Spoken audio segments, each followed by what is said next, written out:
Football বিশ্বে ভাগ্যের কাছে হেরে যাওয়া ৫ জন প্রতিভাবান ফুটবলার। ৫ নম্বরে রয়েছে এডেন হ্যাজার্ড, একসময় ইউরোপের ভয়ঙ্করতম উইঙ্গার। তিনি ইনজুরিতে হারিয়ে ফেললেন নিজের সেরা সময়। ৪ নম্বরে রয়েছে পাওলো দিবালা, প্রতিভায় ভরপুর, কিন্তু দলে জায়গা স্থায়ী হয়নি। ইনজুরি আর সময় কেড়ে নিয়েছে উজ্জ্বলতা। ৩ নম্বরে রয়েছে মার্কো রিউস, প্রতিবারই বিশ্বকাপ বা বড় টুর্নামেন্টের আগে ইনজুরি, ভাগ্য যেন তার সাথে ঠাট্টা করে।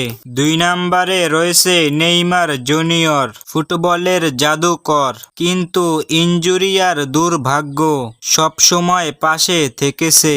১ নম্বরে রয়েছে ফুটবল বিশ্বের সবচেয়ে হতভাগা ফুটবলার হ্যারি কেন, অসাধারণ গোল স্কোরার, কিন্তু বারবার ফাইনালে গিয়ে হেরেছেন। ট্রফি যেন তার চিরশত্রু।